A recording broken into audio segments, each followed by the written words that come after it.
ಇವತ್ತಿನ ಮುದ್ದು ಸೊಸೆ ಸಂಚಿಕೆಯನ್ನು ನೋಡಬೇಕಂದ್ರೆ ನಮ್ಮ ಚಾನಲ್ನ ಸಬ್ಸ್ಕ್ರೈಬ್ ಮಾಡಿ ಮತ್ತು ವಿಡಿಯೋನ ಲೈಕ್ ಮಾಡಿ. ವಿನಂತಿ ವಿದ್ಯಾಗೆ ಹೊಟ್ಟೆ ಉರ್ಸೋಕ್ಕೆ ಅಂತೇಳಿ ಸೀರೆ ತೊಗೊಂಬಂದಿರ್ತಾಳೆ.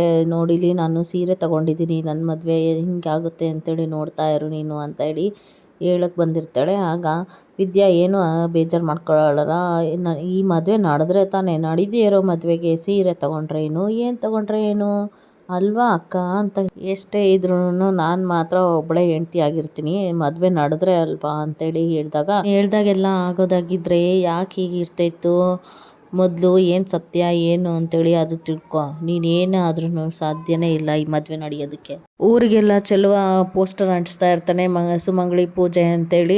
ಅದಕ್ಕೆ ಊರಿನವರೆಲ್ಲ ಬಂದು ಕೇಳ್ತಾರೆ, ಏನಿದು ಸುಮಂಗಲಿ ಪೂಜೆ ಮಾಡ್ತಾ ಇದ್ದಾರಲ್ಲ, ಮನೆಗೆ ಬಂದು ತಾನೇ ಕರಿಬೇಕು ಅಂತ ಹೇಳಿದಾಗ, ಇದು ಸಂಪ್ರದಾಯ ಕಣಮ್ಮ, ಎಲ್ಲರೂ ಬರಬೇಕು, ನನ್ನ ಮಗಳು ಪೂಜೆ ಇಟ್ಕೊಂಡಿದ್ದಾಳೆ ಅಂತ ಹೇಳಿದಾಗ, ಅದೇ ಟೈಮಲ್ಲೇ ಚಿತ್ರ ಕಾರಲ್ಲಿ ಹೋಗ್ತಾ ಇರ್ತಾಳೆ. ಇದೇನಿದು ಈ ಥರ ಮಾಡ್ತಾ ಇದ್ದಾನೆ ಚೆಲುವ ಅಂತೇಳಿ ಹೇಳಿದಾಗ, ಅವಳು ಇದೇನೋ ಬೇಕು ಅಂತಲೇ ಏನೋ ಸಂಚು ಮಾಡ್ತಾ ಇದ್ದಾರೆ ಇವರು, ಮದುವೆ ತಡೆಗಟ್ಟಕ್ಕೆ ಅಂತಲೇ ಗೊತ್ತಾಗ್ತಾ ಇದೆ, ಇದೇನಾದರೂ ಮಾಡಿ ಸರಿ ಮಾಡಬೇಕು, ಇದನ್ನು ಮನೆಗೆ ಹೋಗಿ ಎಲ್ಲರ ಹತ್ರ ಹೇಳಬೇಕು ನಾನು ಅಂತ ಹೇಳಿದಾಗ, ಚೆಲುವ ನೋಡಮ್ಮ ಮರಿದೆ ಎಲ್ಲರೂ ಬರಬೇಕು, ಶಿವರಾಮೇಗೌಡರು ಮನೆಯಲ್ಲೇ ಪೂಜೆ ಇಟ್ಕೊಂಡಿರೋದು ಅಂತ ಹೇಳ್ತಾನೆ. ಆಯಿತು ಅಂತೇಳಿ ಹೇಳಿ ಬರ್ತೀವಿ ಅಂತ ಹೇಳ್ತಾರೆ. ಈ ಕಡೆ ಬಂದು ಸಾವಿತ್ರಿ ಮನೆಗೆ ಎಲ್ಲರೂ ಕೂತ್ಕೊಂಡಿರ್ತಾರೆ. ಆಗ ಬಂದು ಇನ್ವಿಟೇಷನ್ ಕಾರ್ಡ್ ತೊಗೊಂಬಂದಿದ್ದೀನಿ ಅಂತ ತೋರಿಸ್ತಾಳೆ.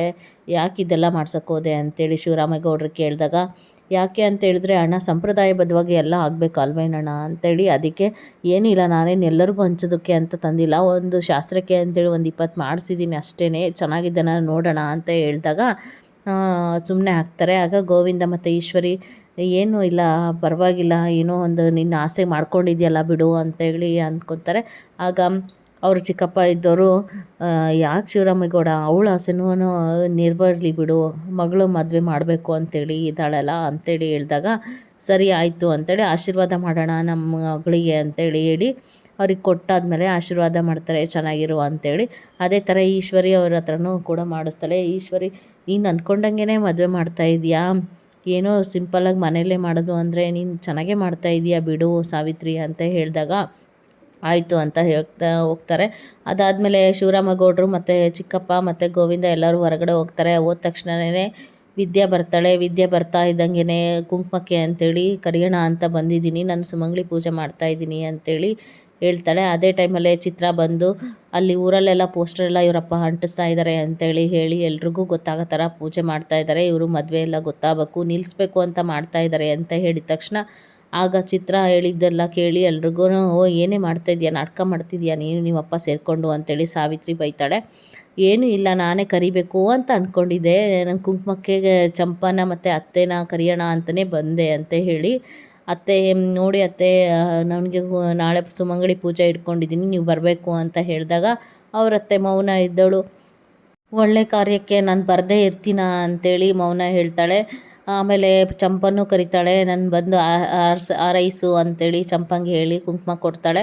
ಆಯ್ತಕ್ಕ ಬರ್ತೀನಿ ನಾನು ಅಂತ ಹೇಳಿದಾಗ, ಇದನ್ನೆಲ್ಲ ಮಾಡೋದಕ್ಕೆ ನಿನಗೆ ಯಾರೇ ಪರ್ಮಿಷನ್ ಕೊಟ್ಟಿದ್ದು ನಿನಗೆ ಅಂತ ಕೇಳಿದಾಗ, ನನಗೆ ಯಾಕೆ ಪರ್ಮಿಷನ್ ಕೊಡಬೇಕು, ನನಗೆ ಪೂಜೆ ಮಾಡೋದಕ್ಕೆ ಅಂತೇಳಿ ನಾನು ಅಜ್ಜಿ ಹತ್ರನೇ ಕೇಳಿದ್ದೀನಲ್ಲ, ಮನೇಲಿ ಹಿರಿಯರು ಅಂತ ಇದ್ದಾರೆ ಅವ್ರ ಹತ್ರ ನಾನು ಕೇಳ್ಕೊಂಡಿದ್ದೀನಿ, ಅದರಿಂದ ನಿಮಗೇನಾಗುತ್ತೆ, ನಾನು ಪೂಜೆ ಮಾಡೇ ಮಾಡ್ತೀನಿ ಅಂತೇಳಿ ಹೇಳಿದಾಗ, ಅಮ್ಮಮ್ಮ ನೀನು ಕೂಡ ಬರಬೇಕು ನಾಳೆ ಪೂಜೆಗೆ ಅಂತ ಹೇಳಿದಾಗ, ಸರಿ ನೀನು ಏನೇ ಮಾಡು ಅದಕ್ಕೆ ನಾನು ಬೆಂಬಲವಾಗಿರ್ತೀನಿ ಅಂತೇಳಿ ಹೇಳ್ತಾಳೆ.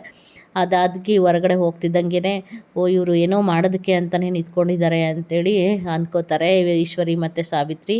ಕ್ವಾಟ್ಲೆ ಮತ್ತು ಭದ್ರಾ ರೂಮಲ್ಲಿ ಮಾತಾಡ್ತಾ ಇರ್ತಾರೆ. ಅದೇ ಟೈಮಲ್ಲಿ ಕ್ವಾಟ್ಲೆ, ಏನಾದರೂ ಮಾಡಿ ನಾನು ಈ ಮದುವೆ ಆಗೋಕ್ಕಾಗಲ್ಲ, ನಾನು ಊರು ಬಿಟ್ಟೆ ಹೋಗ್ಬಿಡ್ತೀನಿ ಅಷ್ಟೇ ಅಂತೇಳಿ ಮಾತಾಡ್ತಾನೆ. ಭದ್ರಾ, ಏನು ಅಂತಮ್ಮ ಈ ಥರ ಮಾತಾಡ್ತಿದ್ಯಾ, ನೀನೇನೋ ಆ ಥರ ಮಾಡಿದ್ರೆ ನಿಮ್ಮ ಅತ್ತೆ ಊರಿಗೆಲ್ಲ ಗೊತ್ತಾಗ್ಬಿಡುತ್ತೆ, ಆ ಥರ ಮಾಡಿಬಿಡ್ತಾಳೆ ಅಷ್ಟೇ, ನೀನು ಇದ್ದಾದಮೇಲೆ ಏನಾಗುತ್ತೆ ಅಂತ ನೋಡೋಣ ಇರು ಅಂತಮ್ಮ, ನೀನು ಯಾಕೆ ಅಷ್ಟೊಂದು ಯೋಚನೆ ಮಾಡ್ತಿದ್ಯಾ, ನಿನ್ನ ಒಳ್ಳೆತನ ಯಾವತ್ತೂ ಬಿಟ್ಕೊಡಬೇಡ ನೀನು ಅಂತೇಳಿ ಹೇಳಿದಾಗ, ಸರಿ ಆಯಿತು ಅಂತೇಳಿ ಹೇಳಿದಾಗ, ಆಗ ವಿದ್ಯೆ ಬರ್ತಾಳೆ. ಅದೇ ಟೈಮಲ್ಲಿ ಹೇಳ್ತಿದ್ದಂಗೆ ಅದಕ್ಕೆ ಬಂದುಬಿಟ್ರು ನೋಡು ಅಂತ ಹೇಳಿ, ನನಗೊಂದು ಸ್ವಲ್ಪ ಕೆಲಸ ಇದೆ ನಾನು ಹೋಗಿ ಬರ್ತೀನಿ ಅಂತ ಹೇಳಿದಾಗ, ಭದ್ರೇಗೌಡರು, ಮುಖ ಕೊಟ್ಟು ಮಾತಾಡಲ್ಲ.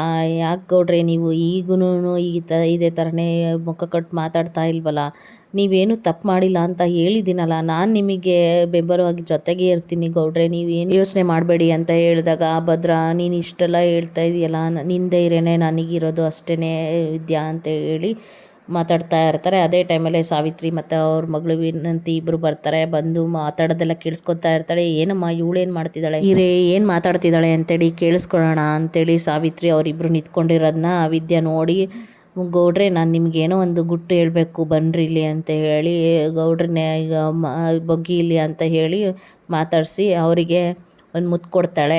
ನೋಡಮ್ಮ ಇವಳು ಭದ್ರಮ್ಮಂಗೆ ಇವಳು ಮುತ್ತು ಕೊಡ್ತಾ ಇದ್ದಾಳೆ ಅಂತಾಳೆ. ನೀನು ಸುಮ್ಮನೆ ಇರೇ, ಏನಾದರೂ ಮಾಡ್ಕೊಳ್ಳಿ, ನೀನು ಯಾಕೆ ಎಷ್ಟೊಂದು ಇದು ಮಾಡ್ತೀಯ, ಈ ಮದುವೆ ಆಗಲಿ ಒಂದು ಸುಮ್ಮನೆ ಇರು ಅಂತೇಳಿ ಸಾವಿತ್ರಿ ಹೇಳ್ತಾಳೆ. ಬಾ ಇಲ್ಲಿಂದ ಮೊದಲು ನಾನು ಏನಾಗಬೇಕು ಮದುವೆ ಕೆಲಸನ ಅದನ್ನು ನೋಡ್ಕೊಳ್ಳೋಣ, ನೀನು ಯಾಕೆ ಇಷ್ಟೊಂದು ತಲೆ ಕೆಡ್ಸ್ಕೊತಾ ಇದೆಯಾ ಅಂತ ಹೇಳಿದಾಗ ಭದ್ರಗೌಡರು ಮತ್ತು ವಿದ್ಯಾ ಇಬ್ಬರು ಮಾತಾಡ್ತಾ ಇರೋದನ್ನ ಕೇಳಿಸ್ಕೊಂಡು ಅಲ್ಲಿಂದ ಹೋಗ್ತಾರೆ. ಇದು ಇವತ್ತಿನ ಸಂಚಿಕೆ.